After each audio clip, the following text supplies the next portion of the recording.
ಬೆಳಗಾವಿ ಜಿಲ್ಲೆಯ ನಾಯಕರ ತೀರ್ಮಾನಕ್ಕೆ ಬದ್ಧ ರಾಹುಲ್ ಜಾರಕಿಹೊಳಿ. ಬೆಳಗಾವಿ ಡಿಸಿಸಿ ಬ್ಯಾಂಕ್ ನಿರ್ದೇಶಕ ಸ್ಥಾನಕ್ಕೆ ನಡೆಯಲಿರುವ ಚುನಾವಣೆಗೆ ಸಂಬಂಧಿಸಿದಂತೆ ಯುವ ಕಾಂಗ್ರೆಸ್ ಮುಖಂಡ ರಾಹುಲ್ ಜಾರಕಿಹೊಳಿ ಅವರು ಜಿಲ್ಲೆಯ ನಾಯಕರ ನಿರ್ಧಾರಕ್ಕೆ ಬದ್ಧನಾಗಿರುವುದಾಗಿ ತಿಳಿಸಿದ್ದಾರೆ. ಚಿಕ್ಕೋಡಿ ಪಟ್ಟಣದ ಸಂಸದರ ಕಚೇರಿಯಲ್ಲಿ ಸುದ್ದಿಗಾರರೊಂದಿಗೆ ಮಾತನಾಡಿದ ಅವರು, ನಾಮನಿರ್ದೇಶನ ಪ್ರಕ್ರಿಯೆ ಇನ್ನೂ ಆರಂಭವಾಗಿಲ್ಲ. ತಮ್ಮ ತಂದೆ ಸತೀಶ್ ಜಾರಕಿಹೊಳಿ ಮತ್ತು ಜಿಲ್ಲೆಯ ಸಹಕಾರ ಕ್ಷೇತ್ರದ ನಾಯಕರು ಚರ್ಚಿಸಿ ತೆಗೆದುಕೊಳ್ಳುವ ಅಂತಿಮ ನಿರ್ಧಾರಕ್ಕೆ ತಾವು ಬದ್ಧರಾಗಿರುವುದಾಗಿ ಸ್ಪಷ್ಟಪಡಿಸಿದರು. ಜಿಲ್ಲೆಯ ಎಲ್ಲ ವರಿಷ್ಠರಾಗಿರ್ಬೋದು, ನಾಯಕರು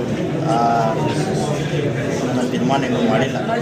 ಯಾವ ನಿಟ್ಟಿನಲ್ಲಿ ಯಾವುದೇ ರೀತಿಯಾದಂಥ ಚರ್ಚೆ ಆದ್ಮೇಲೆ ಫೈನಲ್ ಆದ್ಮೇಲೆ ತಮ್ಮ ಪಕ್ಷದವ್ರಿಗೆ ತಿಳಿಸಿ ಅದನ್ನ ನಿಟ್ಟಿನಲ್ಲಿ ನಾವು ಅಂತ ತಮಗೆ ಇಚ್ಛೆ ಇದೆ ಸರ್, ಸ್ಪರ್ಧೆ ಮಾಡೋ ಇಚ್ಛೆ ಇಲ್ಲ.